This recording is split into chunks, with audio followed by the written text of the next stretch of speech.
You're listening to 10 Points, a podcast with your hosts, Ash and Nicholas, where all the talk is Canadian Highlander, our favorite format from the best trading card game ever, Magic the Gathering.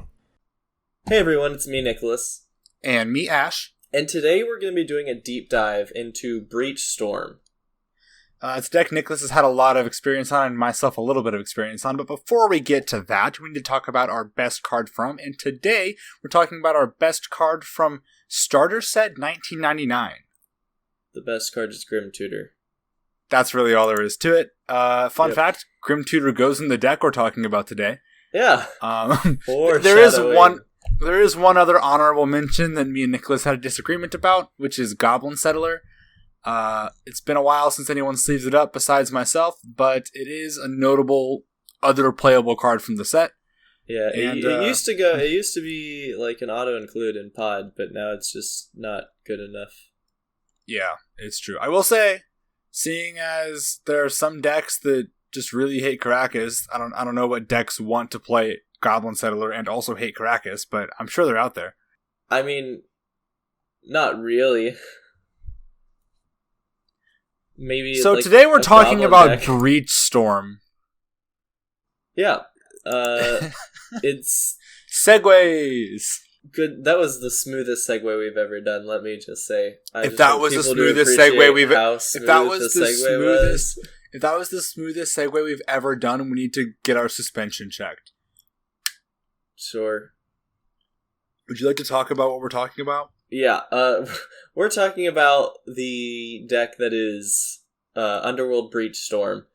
It's a combo deck that uses Underworld Breach to kill your opponent, usually using Brain Freeze and some form of artifact mana like Black Lotus, Lion's Eye Diamond, or Lotus Petal. We'll talk about the details of that a little bit later, though. Yeah. But that's kind of the fundamental basis of the deck. Yeah, so it's a hard, dedicated combo deck with very little interaction. It's almost all of its cards are dedicated to comboing out and killing you, or finding the things that it needs to do that. It is extremely streamlined compared to most other combo decks, I would say. Maybe probably more than any other combo deck, actually. Maybe Paradox Academy. Yeah, even Paradox Academy, like its game plan is the same every game, but its win conditions vary. Like, I think the complexity of Paradox is finding which win condition you're going to use to win the game in the most optimal situations. I think the complexity of Breach Storm is finding out how to assemble your combo. Because it is the combo is very simple, but getting it there is very intricate. Yeah, before we get too far into it, I do want to say we're going to link 2 deck lists in the bottom of this episode. We're going to have a deck list from Paperlander number 4, where our guest Luke was playing Breach Storm. He was playing a Lotus build. And we're going to link Nicholas's deck from the year-end tournament we had, a local year-end tournament we had, where he was playing lotusless Storm. So we'll have a Lotus list and a lotusless list for you. All right, Lotus. So now that we've thoroughly confused you. A list with Black Lotus and a list without Black Lotus. There you go. How clear as mud. Clear as mud. That's a great segue into point spreads, though. What point spreads are usually seen in this deck? Well, sometimes there's Black Lotus and Underworld Breach, and sometimes there's a combination of other things. Usually, the point spread that I'm usually on is Demonic Tutor, Underworld Breach, Gifts Ungiven, and then I usually actually play Wishclaw Talisman as my 10th point, but Intuition is also perfectly viable. And now that Mystical Tutor is 1 point, there's a chance that could end up seeing some play, but I don't think it's likely. And while Wishclaw Talisman seems like a very odd choice, the reason that it's so good is because the deck is playing an assortment of artifact tutors to find Lion's Eye Diamond. But if you already have a Lion's Eye Diamond and you need another combo piece, you can tutor for Wishclaw Talisman to tutor for your combo piece. Yeah, this deck is full of tutors that can find other tutors if you already have the thing that they're in there to find, which we'll get into momentarily. But I think I would say, if I were to play this deck, I think I would probably go for the lotusless build, because while the lotus build allows for, I think, more lines if you know the deck really well, if you don't know the deck very well, it might be better just to play a list with more tutors to give you more chances to get to like the key combo, if that makes sense. Additionally, while there may be more, I think the big power of Lotus is more the ability to have more explosive hands. And wait, hold on. You're telling me that Black Lotus makes you go faster? Sometimes, I mean, it does it kind of okay. Breaking news. But the demonic tutor gifts ungiven 10th point build gives you, I think, a lot more consistency. Especially demonic tutor and gifts ungiven are really, really nice cards to have. Running a demonic tutor through an underworld breach is also a very surefire way to end the game. Yeah. So you kind of hinted at it earlier, but do you want to be a little more explicit about how the key 3-card combo in this deck works? Yeah, so basically like I said, so it's Underworld Breach, Brain Freeze, and we'll just use Black Lotus for all these, but it works with Lotus, Lion's Eye Diamond, or Petal. But basically you get an Underworld Breach in play, and then you cast your Lotus, and then you cast Brain Freeze to mill yourself. Let's say you only played those 3 cards, so you mill 9. And then you replay Lotus, sack it for the mana, and then you replay Brain Freeze, and now you have Storm 5, so you're milling 15. And then you rinse and repeat until your graveyard is in your library, and then you either mill them out, or you can Tendrils them out because you're playing Tendrils of Agony, or you can Lightning Bolt them to death because you're playing... You can do basically whatever you want once you have access to your entire deck and Black Lotus to make mana. One thing you can do is just Brain Freeze them. Yeah, I think I said that. But you might have. I was too focused on you saying your graveyard is in your library, so... I wasn't paying attention. The most powerful part of any deck is that you just start the game with your graveyard in your library. Otherwise, games would be very short. Wait, that's just starting the game. Yeah, that's what I'm saying. If you didn't start with your graveyard in your library, then right, whoever was on the draw would mill out. So your key cards are Underworld Breach, one of your mana artifacts, though there are some other ways you could go about comboing out without the mana artifacts, and a Brain Freeze. So those are our key things, and if the deck is kind of built around acquiring one of each of those, what's the best way to do that? I'm sorry, I zoned out for a second. I was thinking about thought. Will you repeat the... Were you thinking about what you said previously? No. Okay, before you get to your question, you alluded to the fact that there are other ways to make mana, so I guess we should probably cover those. So if you don't have Lotus, LED, or Petal, it is still possible to go off if you have, like, for example, a Pyretic Ritual plus a Manamorphose and enough cards. Then you can, like, make 3 red and then turn some of that into blue for the Brain Freeze, and rinse and repeat that way. Or you can do the same thing with... Wait, what card am I thinking of? You can actually, if you have enough cards, you can like loop a Manamorphose a few times just to draw cards and make Storm. Even if you don't have additional ways to make mana, then you can Brain Freeze and look for a Lotus. Yeah. Okay, but yeah, would you want to repeat your question that you had earlier? You mean my amazing segue? I will do that.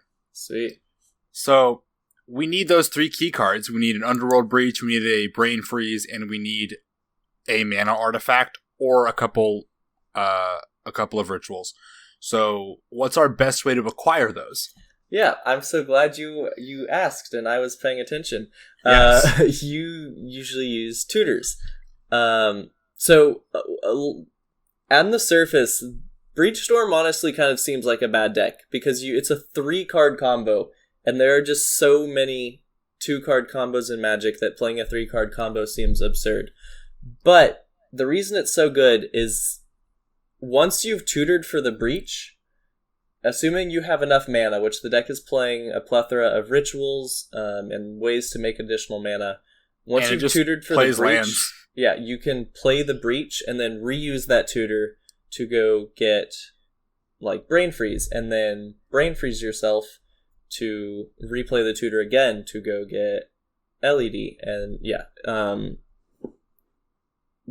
So usually you're playing artifact tutors to go get Lion's Eye Diamond and Black Lotus, or either or, depending on your point spread. So like examples of that, Enlightened Tutor, which also gets Underworld Breach, so Enlightened Tutor is very good. You're playing... Man, my brain's not working today. What's the sorcery? Fabricate. You're playing Fabricate. Amongst others, maybe. I'm looking at my list that I played in the year-end tournament. I think those are the good... Enlightened Tutor is a big one. I said that. Those are the 2 big artifact tutors.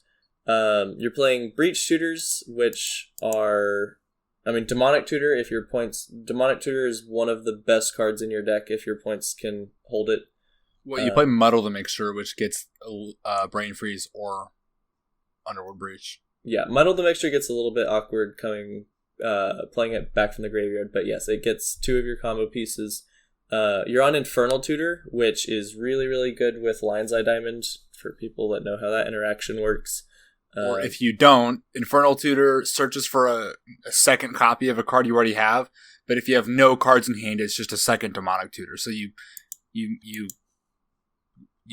cast it, and then in response to it, you activate your LED to discard your whole hand, and then you get to tutor and have additional mana. Yeah, it's super good. You're also on things like Shred. Ash said Muddle the Mixture earlier. Shred Memory is also another good transmute spell for 2. You do play a pretty solid number of all-purpose tutors, which are, I think they're all black. You're playing Grim Tutor, like we talked about earlier. If your points allow it, you're on Demonic Tutor. You're playing, what's the one with Spell Mastery? Gives you 3 mana. Dark Petition. Yeah, Dark Petition is a pretty common card to show up in this slot as well. Yeah, you're playing Beseech the Queen. Wishclaw, if that's in your point spread as well, that can find anything. So you play a lot of things that can find any of your pieces. I've seen people play Diabolic Tutor. I don't know if I would, but I've seen it. Yeah, I've never gone that far. You play like Rhystic Tutor. I also play Profane Tutor. Some people don't because you can't reuse it, but it's a really good setup spell in my opinion. Like if you play that on 2, you're almost guaranteed to combo on 4. I actually like Profane Tutor, but I cannot get behind Rhystic Tutor. No, Rhystic Tutor is like almost a necessity. For those of you who don't know, Rhystic Tutor is a 3-mana Demonic Tutor that if your opponent pays 2, it doesn't work. Yeah, it's a necessity for the deck. You have to have the density? The deck is so fast that if your opponent's either not tapping out in the early turns, which is just allowing you to continue setting up, or they are tapping out, and then Rhystic Tutor just is a 3-mana Demonic Tutor. So in my opinion, you kind of need to be on it. You're also on some of the really big tutors, things like Behold the Beyond, Diabolic Revelation. Just those 2. Yeah, I've seen people play. I don't remember what it's called. I've never actually gotten behind it, but I know that Luke was playing it in the year-end tournament as well as on the Paperlander. The big one that draws half your deck. Hold on, I'll figure it out. You keep talking, I'll figure it out. Yeah, I'm not a huge fan of that card, but I think a lot of people have played it and seen success with it. But it's always been a little bit awkward for me. But yeah, I think that's all of the super. Oh, the other really relevant tutor that needs to be brought up is Gifts Ungiven. And the reason that Gifts Ungiven is so important is because it has a win the game pile, as many Gifts Ungiven deck piles do in Storm. So with Gifts Ungiven, if you get Underworld Breach, Brain Freeze, and either Lotus or LED, plus Savine's Reclamation, then assuming you have enough mana, there is no combination of cards that they can give you that doesn't win you the game. Because if they give you, like, Breach plus Brain Freeze, then obviously that's easy. You just play the Breach, play the Brain Freeze, play back the Lotus, whatever. If they give you Brain Freeze plus Lotus, you just flashback the Savine's Reclamation to get Underworld Breach and then Brain Freeze. If they give you Savine's Reclamation plus Lotus, then you Savine's Reclamation to get back the Underworld Breach. And then if they give you Savine's Reclamation plus Brain Freeze, then you... Yeah, kind of same thing. Yeah. I think that was all of them. I think I just covered all the piles. The piles can get more complex based on if you already have stuff in hand or in your graveyard. Oh, yeah. Way more complex. So, yeah. Also, I guess now is as good a time as any to apologize for the mechanical density of this episode. Yeah, so I've noticed that since starting this episode, my brain has gotten increasingly more and more scatterbrained, and I think this is a very good representation of what it's like to play the deck. It's like that. Oh yeah. It's like that meme where the guy's got like the board behind him with all the like the red lines connecting all the pictures or whatever. Like from Always legitimately Sunny? What? Yeah, exactly. That's legitimately what playing this deck is like. You are constantly like in your head just connecting ... Okay, that doesn't work. ... That one doesn't work. ... Oh, this one works, and like it's a surreal experience. If you're me, you find the line, play it out for like 7 game actions, and then realize they have a collector roof. Which actually, you know what? Perfect segue. Nick, would you like to talk about some of our options for interaction in this deck? Yeah. Breach Storm actually plays more interaction than you might think, but almost all of it is to be defensive. Reactive. Yeah, reactive instead of proactive. Well, I wouldn't say reactive, more proactively defensive. Yeah, defensive like Defense Grid? Yes, Defense Grid is a card that you're playing. You can get it with Artifact Tutors, which is really nice. You're playing like all of the good silences. You're playing Abeyance, Silence, the... Orm's Chant. Orm's Chant, that's the one. It's playing... just those 3, right? Yes. You're playing the big 3 hand attack. So you're playing Duress, Inquisition, and Thoughtseize, but that is almost always to check to see if the coast is clear before comboing and remove their piece of interaction. Like, you're very rarely going turn 1 Duress or Thoughtseize or whatever. Yeah, you usually save that. Not your game plan. That's something you use on the turn that you're comboing off. Or, like, if they tutor for something, you can strip it from their hand. And then you're also on some amount of removal. The reason you have to do this is because there's a whole heck of a lot of hate creatures in the format that you need to be able to kill, such as Collector Roof, like Ash mentioned, or Opposition Agent, Aven Mind Sensor, Leonin Arbiter, Spirit of the Labyrinth. Yeah, Dryad Militant. There's Eidolon of Rhetoric. Eidolon of the Great Revel. There's a plethora of creatures that... We just named like 4 enchantment creatures that beat you. Yeah. There's a lot of creatures that you gotta kill. Yeah. Scavenging is another one. Lion Sash. I just noticed that we missed some tutors, but it's fine. Which tutors do we miss? Trinket Mage also goes in the deck, and Dimir Infiltrator goes in the deck. We talked about the... Yeah, you're right. Yeah. You're right. We did miss those, but... Okay, but sticking to removal.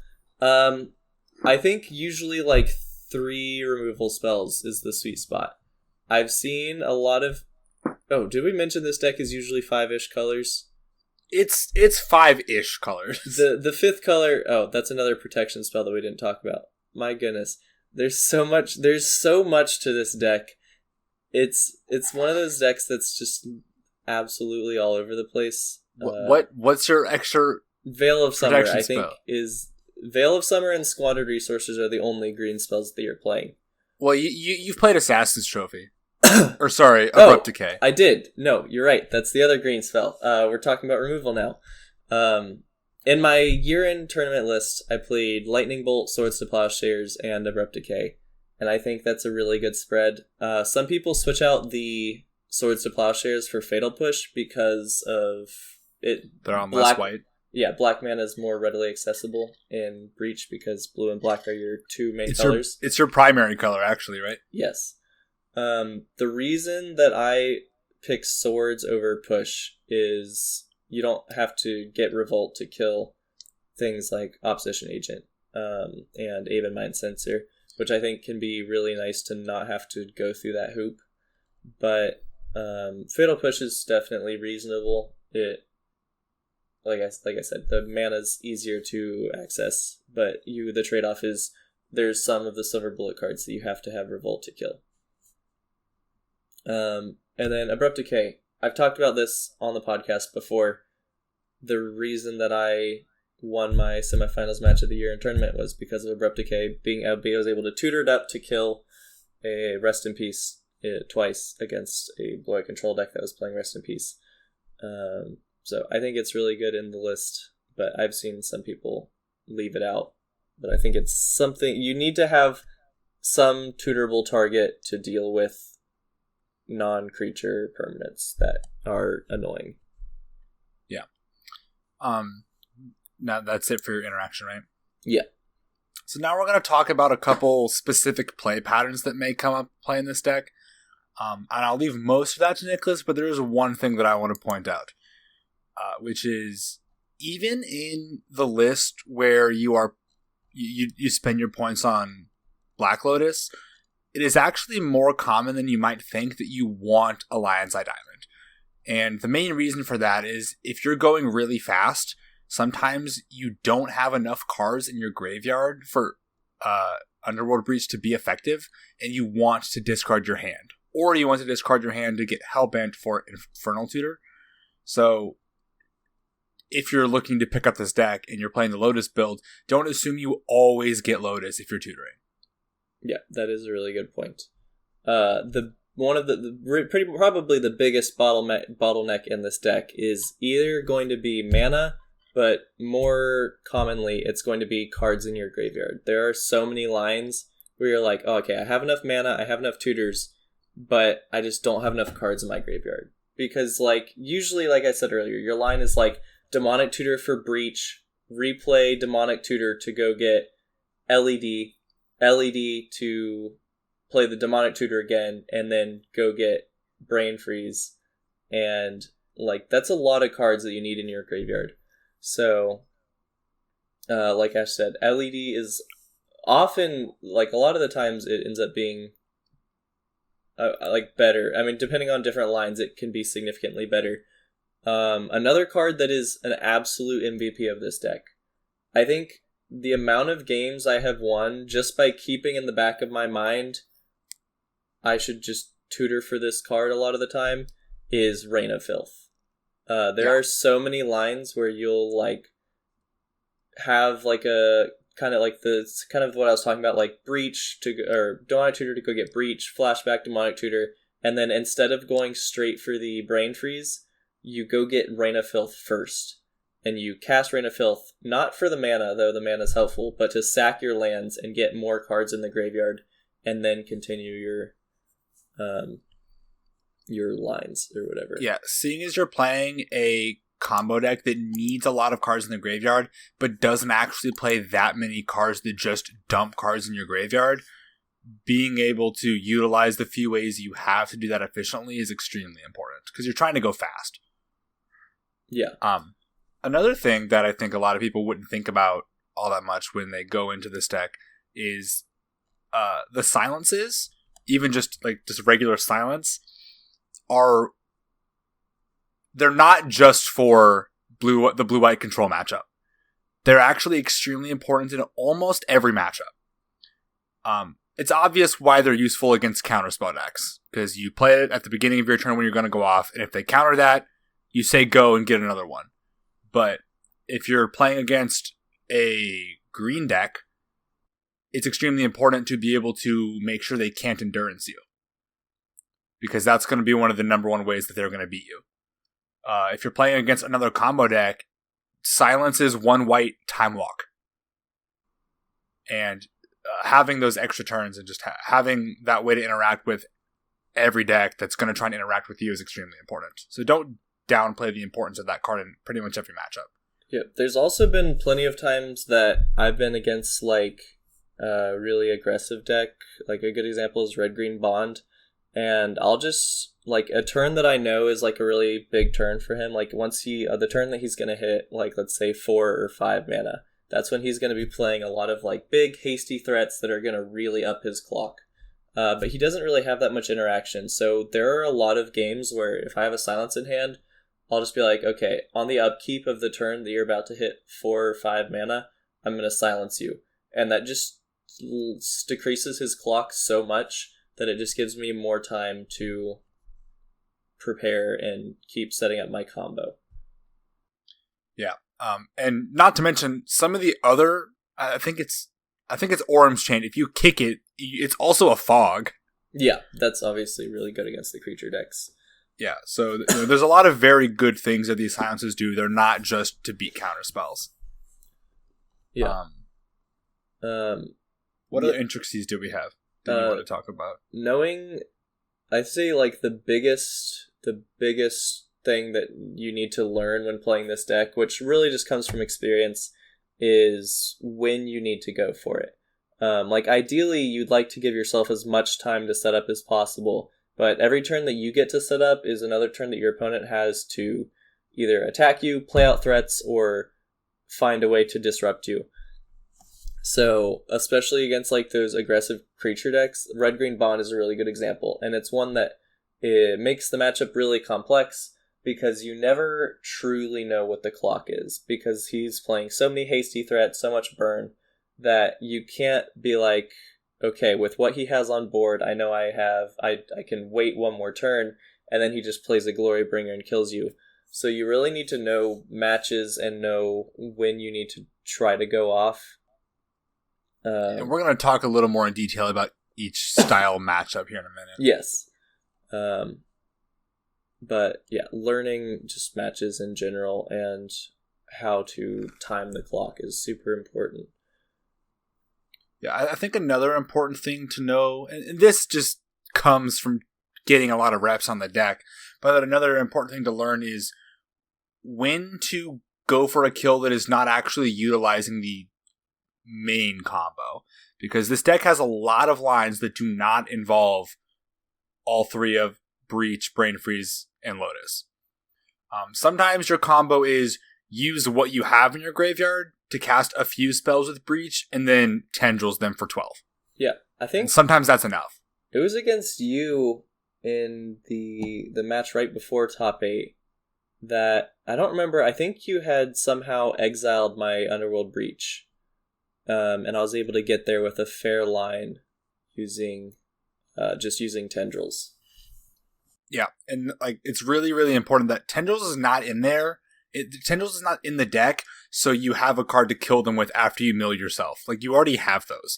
Tendrils is in there for the fair lines, because your deck has to have access to those for when your opponents think they've won by exiling Breach, or think they've won by exiling Lotus. Yeah, although exiling Lotus doesn't really do that much. But yeah, but people think it does. Yes, that's true. Yeah, other things to think about. There's a lot of times that you're tutoring for a tutor, which is like really weird, but like I was talking about Wishclaw Talisman earlier. Oftentimes with Wishclaw Talisman, you're tutoring for demonic tutors so that you can go through that line I was talking about earlier with like Breach and then bring back demonic tutor, whatever.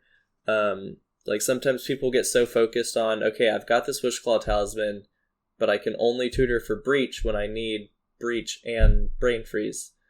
So it's just one of those things that you need to think about. Or like sometimes you'll have, I don't know, I'm trying to think of other good examples. Well, while you think of another example, I did want to make a comment about Wishclaw Talisman. Okay. If you're like me you would think that Wishclaw Talisman is bad because it lets your opponent tutor for a counterspell. But if you're like me, you might realize one day when someone like Nicholas tells you, if they search for a counterspell, they gave you the Wishclaw Talisman back. And you get to tutor again. Yeah, you're also just usually not usually once you're using it, you're winning. It basically is a demonic tutor on layaway. Yeah, Wishclaw is something you play on turn 2, and then you don't use it until you're comboing. Unless, like Ash said, against control, it's one of those things where control, you're like, oh no, they can tutor for a counter spell, but you don't really care. You just tutor for silence. But against something like Red-Green Bond, you do not want to be giving them that tutor because they have Collector Oof, they have Questing Beast. Like, them tutoring gives them a clock, which you don't like. Yeah. I think that that mostly wraps up the additional play patterns we wanted to talk about outside of matchup specific play patterns. Yeah, unless there's anything you had. Infinitely more, but I think those are the most common. Did we talk about Behold the Beyond and Diabolic Intent? Diabolic Revelation. Not really. You can use them to tutor for the cards that win the game. Sometimes the cards that win the game are so I guess that is a good point. If you can afford it, you can just play a couple rituals or play a Ritual of Soot. I'm sorry, not Ritual of Soot. Rain of Filth, and get enough mana to cast a Behold the Beyond. You discard your whole hand, and then you go tutor for a Black Lotus, or Lion's Eye, doesn't matter, a Breach, and a Brain Freeze. Actually, it does matter, it doesn't need to be Lotus. So you play Lotus, crack it for mana, play the Breach, play Lotus again, play Brain Freeze, and do the thing. Yeah. And if you don't have enough cards, you could get let's say you cast it using whatever, but you don't have enough cards in your graveyard, you could go, like we said earlier, you could go get Rain of Filth, Ritual Demonic Tutor, or just Rain of Filth, Lotus Breach, or something like that, and then replay Behold the Beyond, or I guess that. Yeah, there's a million lines that we probably don't need to talk about because they're very. This is in fact a deep dive, but it's not that deep. Yeah. Usually you're getting Breach, Brain Freeze, Lotus. I bet with a deck with this much intricacy, you could teach a small college course. Yeah, there's so many lines. Honestly, I played this, as we've mentioned many times. I played this in our year-end tournament, and I was really, really considering whether or not I wanted to, not because I thought that the deck was bad or that I couldn't play it, but it is somewhat mentally taxing to play this deck. So playing it for 5 rounds and then top 8, it's so much. But I just did a lot of grinding before the tournament to just make sure that I was super duper comfortable with the lines and stuff. And then you beat me in the fight for top 8. Yep. And then you made it to the finals, so good job. I got second and then died to creature combo, which is somewhat poetic. It was endurance that you died to primarily, right? No, just creature combo is a really bad matchup, which we'll talk about later. Yes, we will. So, good segue. I guess that's a pretty good okay, your segues are good? Is that what we're saying? Yes, that is what we're saying. I'm just the master of segue. Alright, Mr. Two Wheels. Okay, so let's start off with the more aggressive matchups. And lumped into this is pretty much any deck that's casting initiative cards. Well, any deck that... It's not creature combo decks, but just aggressive decks that are ramping into initiative cards kind of fall into this category because you don't really care that they have the initiative because it doesn't really affect you outside of killing you faster. So you just kind of consider it part of their aggro plan. Nick, what's the best way to beat aggro? Aggro, you just kind of have to try to go faster. You want to kill them one turn before they kill you, right? Yeah, like I said earlier, though, sometimes, like especially if they're playing burn or something, you have to be really careful about waiting too long. There's been like I've lost way too many matches because I was like, I can wait one more turn. Like I might be able to go off this turn. I've got this gamble, and I could potentially gamble and just see what happens. But if I wait one more turn, it's for sure. And their clock doesn't technically kills me. It leaves me at 1, and then they just have lightning bolt. It's like, yeah, I should have just expected that. So you have to consider that. But against aggro, you just want to really leverage your removal spells to use them at their full potential. Like I said earlier, silences are actually a really good weapon against aggro to just force them to take a turn off. Because if they play a threat on turn 2 with haste, it hits you on turn 2, 3, and 4, which is a lot of damage. But if you silence them on that turn 2, then it doesn't hit you on turn 2, and they're spending their mana on turn 3 to play it. So it just gives you a lot more time. But for the most part against aggro, you're just trying to go faster than them. Yeah. You really just cross your fingers, hope that you win the die roll, and then try to kill them faster than they kill you. Yeah, now, what if you're playing aggro against control? Do you just pedal to the metal? If you're playing aggro against... Against Storm. Yeah, sorry. You just try to go really fast. If you're on any like disruptive creatures like Endurance or Collector Roof or whatever, Alliance Magus of the Moon isn't bad. Magus of the Moon is pretty good. If you're on any of those, like mulliganing for those to some extent is really good, and holding those and playing them at the optimal time is really good. But for the most part, you just want to go faster than them. Kind of the same thing. Cross your fingers and hope you win the die roll. Don't play around sweepers. They don't have them. Well, as a Storm player, I would suggest you play around my sweepers and never have more than one threat on the board at any time. Okay, so we're going to move on to the next step, which is the control matchups. And I would actually like to describe this first from the control side of things, because that's where I've experienced this most. From the control side of things, it's pretty difficult because most control decks play a pretty solid amount of creature removal, and most Storm decks don't care about their creature once it's in play already. Because that creature, well, it used to be Spellseeker when it was 0 points. You would play it, but pretty much Trinket Mage. And I guess Wild Cantor, so you can remove their Wild Cantor. But you're not gonna be getting use out of your sweepers and your Swords to Plowshares very much. So you have a lot of dead cards, and your counter spells feel really bad if you can't use them early because they're going to silence you. So you need to be countering their tutors and their setup spells as best you can while resolving a threat as fast as possible. That's why it's good to play, if you're on blue-white control, it's good to play Monastery Mentor and get into the trials, your faster threats, whereas other decks can play, if you're in a black control deck, you can play Opposition Agent and other disruptive cards like that, but you really want to try and interrupt them setting up and present a clock at the same time. And from the Storm side, if they do that, that's bad. And if they don't do that and they don't present a threat fast, don't try to kill them fast. You can get all your setup, play all your lands, get all extra mana you want, and then play a silence on the beginning of your turn. And if they don't counter it, you can win the game. Yeah, and there's also, you've got... duress them too. Yeah, hand attack's really good. You have Gitaxian Probe. And sometimes if they, like tap out for Jace the Mind Sculptor or something like that, or even, like, let's say they have 6 mana and they tap all but 2 of it, a lot of the time, depending on your hand, you can, like, play a spell that they have to counter.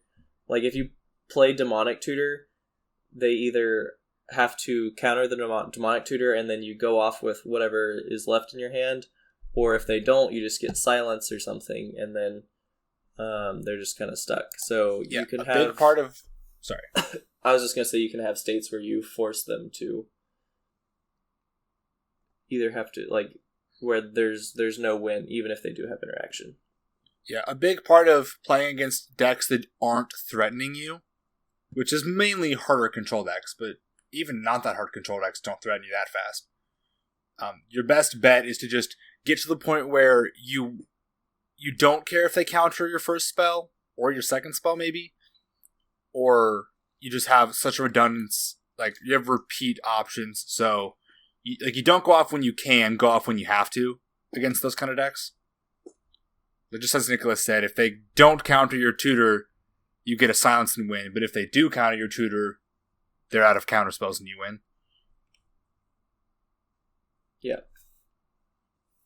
Okay, Nick, I put a question mark by this because I think it's a little tougher to really bunch all of the mid-range decks into one pile for this. But do you want to explain how you play against mid-range oftentimes? Yeah. So mid-range is usually one of the more 50-50 matchups.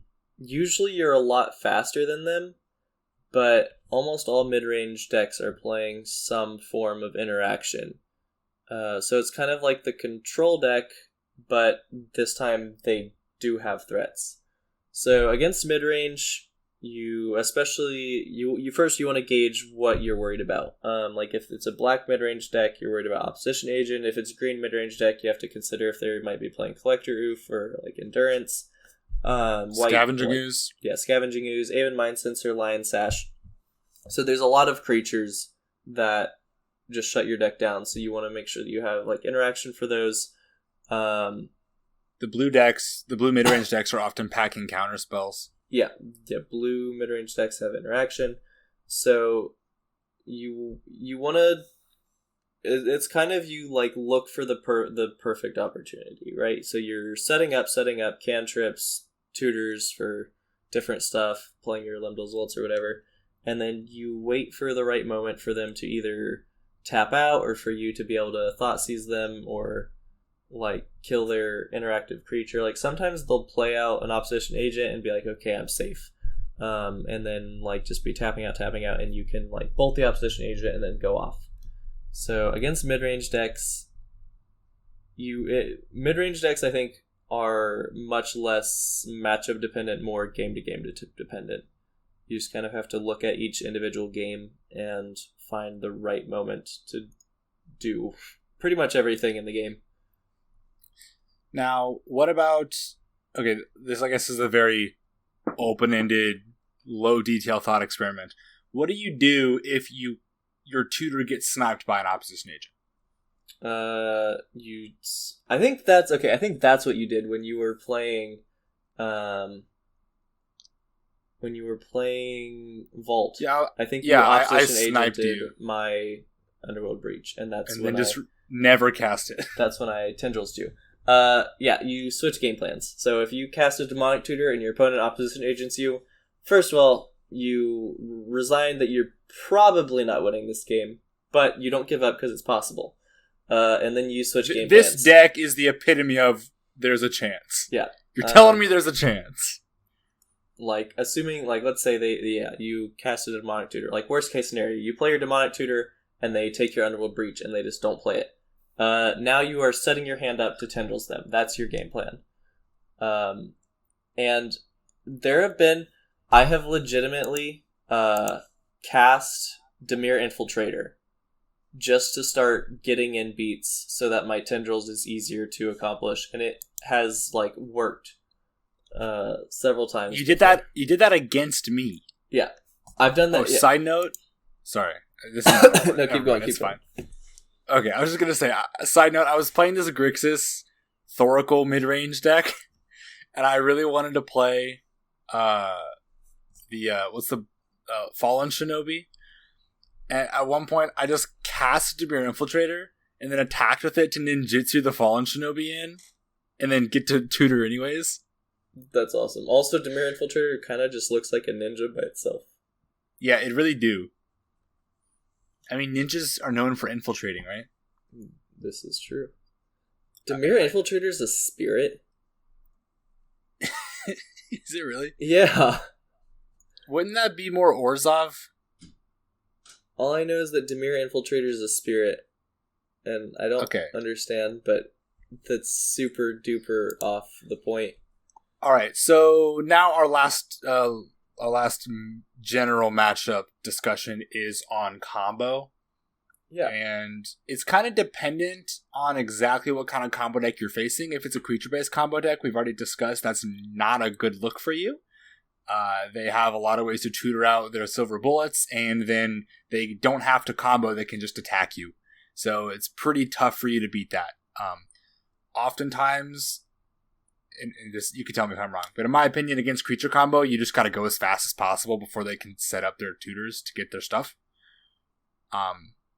Would you agree with that? Sort of. Like, ideally, yeah. You played Chain of Vapor for a reason. Ideally, you're, like, comboing turn 3 and whatever, but, like, they can usually have their silver bullet in play by turn 3. So, which you don't know. You're not playing Chain of Vapor. Well, some people are. I'm not. I'm looking at Luke's deck right now. Hold on. He might be, but he also lost to me, so. In the top 8? Yeah. That's beside the point. Are you really throwing shade on Luke right now? I'm throwing shade on Black Lotus and Chain of Vapor. Okay, there's no way you're throwing shade on Black Lotus. Well, all I'm saying is...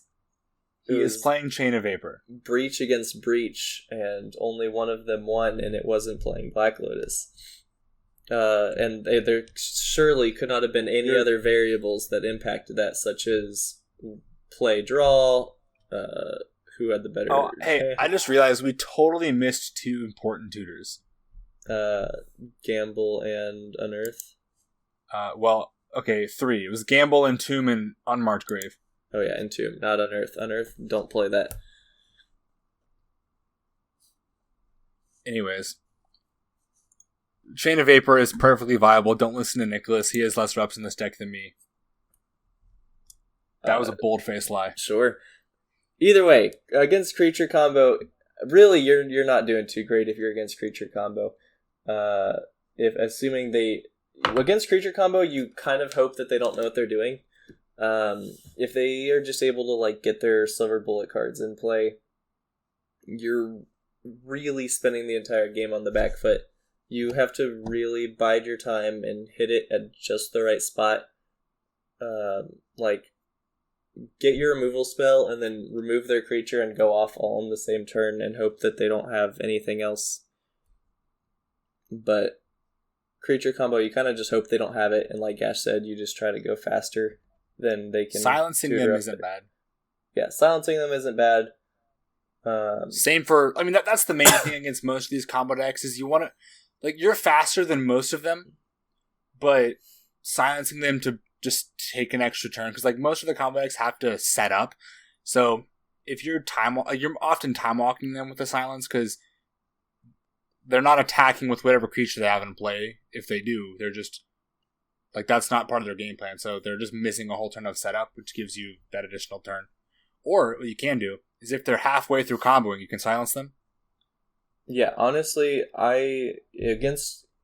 combo decks are usually a pretty good matchup for you, apart from creature combo. Other combo decks are usually really good for you because like Ash said, you're usually just faster. Breach is a really fast deck, and Eggs is really fast. I think if they're not worried about you. I think they both goldfish about the same, but yeah, that's probably fair. I think Eggs has slightly better nut draws, but it's percent. It's percentages.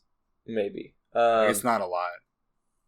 But like Ash said, your silences can be really backbreaking against combo decks. If Eggs or Paradox are comboing off and they cast a Wheel of Fortune and you silence them in response, that's probably just game over for them, because now you get to use your 7 cards before they do. Unless you tutored just before that. Sure. I guess if you tutored for Lotus, you don't care because it's in your graveyard. Yeah. But your 7 cards probably just have a tutor in it. Yeah. I feel like we didn't fully explain this. Those Entombs, the 3 Entombs you play, the reason they're so good is because once you have a Breach in play, they're just like Demonic Tutor for 1 mana. Yeah, you can also put Savine's Reclamation in your graveyard. And flash it back. Yeah. For 2 cards, that's true. Okay, well, that's about it for the matchups. Unless you have, actually, one more important one: death and taxes. You just shake their hand. Yeah, D&T is not great for you. It's winnable. It is winnable, but they have so much pressure stapled onto things that stop you from going off, and things that interrupt your ability to set up. It's very difficult. It's not impossible, but it is very difficult. I'm going to make a bold statement that I think D&T is actually a better matchup than Creature Combo. I'm not going to say that I fully disagree with that, but I would agree that it is a bold statement. Yeah, I think the reason for that is, don't get me wrong, D&T is a terrible matchup, but their hate cards usually don't say you can't win the game. They just say it's much harder for you to do so. Usually the Creature Combo Silver Bullet cards say you can't win the game until this is dealt with. Yeah, I think there are a few I will say, I tend to think of D&T, when people say D&T, I think of the black version, the white-black version, because that's the one I play the most, like, where you get Opposition Agent, and you get, like, hand attack if you want it. Yeah. Like the hand attack creatures, like Tidehole Sculler and stuff. But, I think that is perfectly fair that most of their things are, they're slowing you down, they're not stopping you. Yeah. I think the other difference is they're not tutoring for, like, you have Opposition Agent, but you're not tutoring for it. In Creature Combo, yeah, that's true. You can hit that Opposition Agent every game, or more importantly, collect or for whatever you're playing. The one that D&T will very commonly tutor for against you is Lion Sash. Yeah, because they have like 4 tutors that get it. Yeah, I think mostly. Yeah, I think that people usually are playing Open the Armory now, so you're getting Stoneforge, Steel Shaper's Gift, Open the Armory, and Enlightened Tutor that can all find it. You also have like Dryad Arbor that you can get with. That's true. What's the 3 mana? Ranger Captain of Eos? Yeah, that one. Yeah. D&T players, let us know in the comments if that is an accurate representation of what D&T would do in this matchup. Please. I haven't played D&T in a while. Nicholas has never played D&T. That is not true at all. What?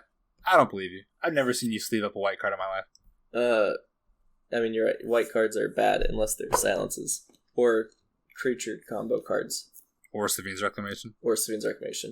But I played D&T in one of our leagues that we held. You did? Yeah. It went Okay, that would have been like 2.5 years ago. Yeah, that was the last time that I played D&T. I don't remember what I ate for lunch yesterday. I remember anything and everything about Canlander. Wait, I don't think I ate lunch yesterday. But that would be a good reason to not remember what you ate for lunch yesterday. Alright, Nick, would you care to talk about what you played last week? Yeah, I'm actually going to talk about... my goodness, my throat wants water, but it's fine. I can finish this episode. My voice just might sound a little scraggly. I'm actually going to talk about the Async League that the official Canlander Discord runs every once in a while. It's basically a webcam tournament that is usually like 3 or 4 matches and then cut to top 8. So, would recommend. Yeah, it's a lot of fun. I played Jund midrange.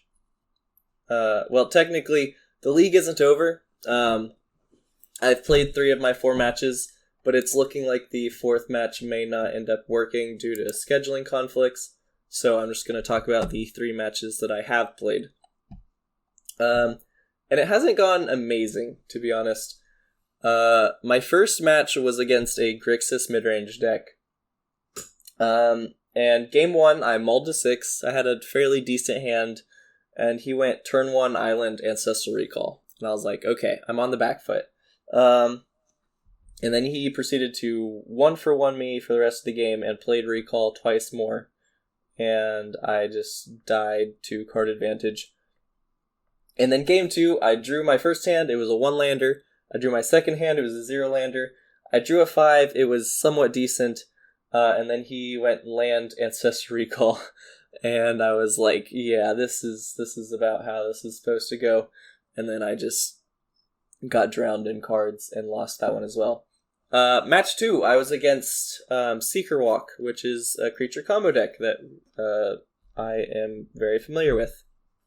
So I was kind of happy to see this matchup. Game 1 was... I can't remember if I won Game 1 or if he won Game 1. But Game 1 was won by a player. I think I won. So I won Game 1. I was just able to kind of get ahead on board pretty quick and disrupt him. It's hard for him to combo me because I'm on so much spot removal. So he's kind of like somewhat forced into the mid-range plan. But I just kind of got ahead on board and took over that game. Game 2, he won. I was kind of ahead on board. It was going pretty well, but then he played a Palace Jailer and exiled one of my creatures, and I wasn't able to get the Monarch back, and just kind of fell behind to the Monarch. And then Game 3, I was way ahead. A similar thing happened to Game 2 where he played a Palace Jailer, but this game I was able to get the Monarch back, that's the problem with Palace Jailer. If they get the Monarch back, you're set really far behind because not only do they have the Monarch, but they have their creature back. And so I was feeling really, really good. I got the Monarch back. Off of the Monarch, I drew a removal spell, but I was tapped out. And he had no cards in hand. He had a Sylvan Library and nothing going on board other than like some mana dorks and stuff. And he draws off of the Sylvan Library and he's like, oh, I have to make you have it. And he played a Spell Seeker and I did not have the mana to removal spell, so I lost. And then my match 3 was against Rakdos Midrange.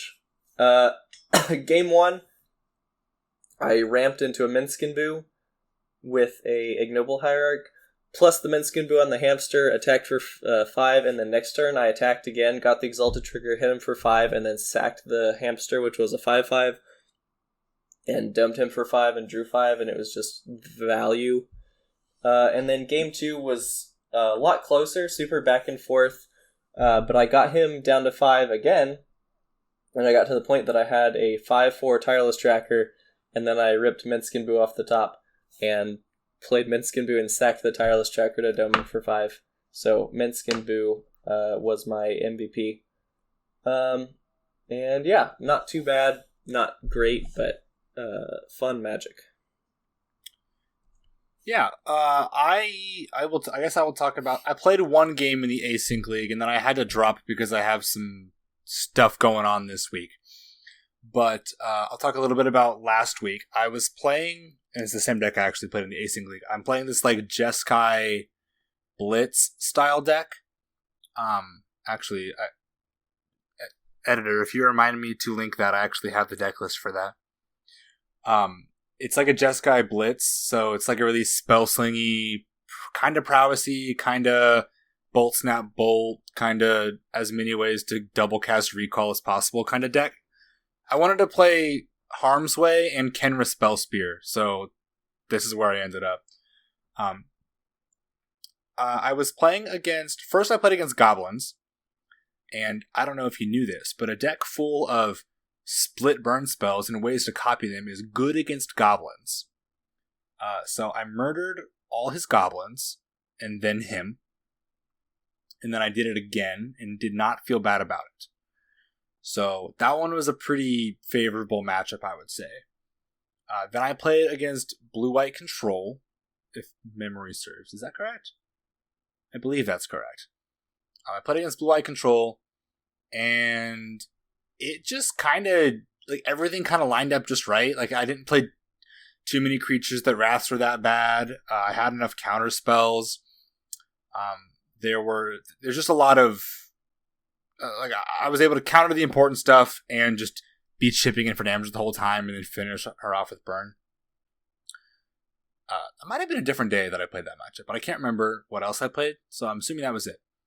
And then round 3, I played against Mono Green Devotion and kind of got stomped really, really fast. We had drawn and split, but we played for fun, and I just got 2-0'd horrendously fast. A lot of my burn is not good enough for the Mono Green Devotion threats, and they hit harder than I hit them, so it's kind of a way you expect that matchup to go. Deck's fun. And then I did play it in the Async League. I played it once against a it's like a red-green monsters deck. I got to block a Ragavan with a Monastery Swift Spear twice, and then just kind of got outclassed by the stuff. We did go to a game 3, so the game I won, my opponent drew a lot of lands actually, but we take those. So I don't know the deck is necessarily super good, but it is super fun. So again, if I remember, I will link it in the description as well. Yeah, sounds like good Magic. It's some good stuff. I think the list could use some tuning. It's my first time playing Unholy Heat in the format, because I haven't played a deck that could play Unholy Heat since the card came out, pretty much. Would recommend. Unholy Heat is very good. Yep, play it in your Jund midrange lists. Yeah, play it in any deck that's even reasonably likely to get Delirium. Even if you're like not super, super likely, it's really good early game and just almost guaranteed scales. So yeah, it's quite good. Yeah. So do you have anything else to share? Anything about Storm? Hey, have some way to count mana in Storm. Oh, and if you're Storm gonna play, count.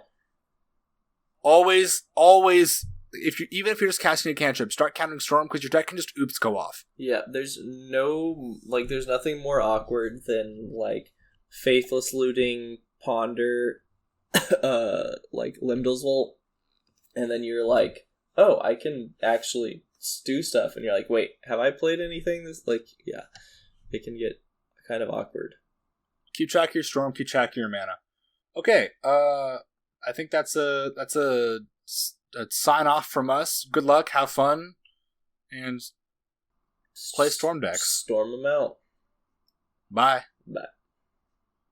Thanks for listening to this episode of the 10 Points Podcast, and don't forget to count your points.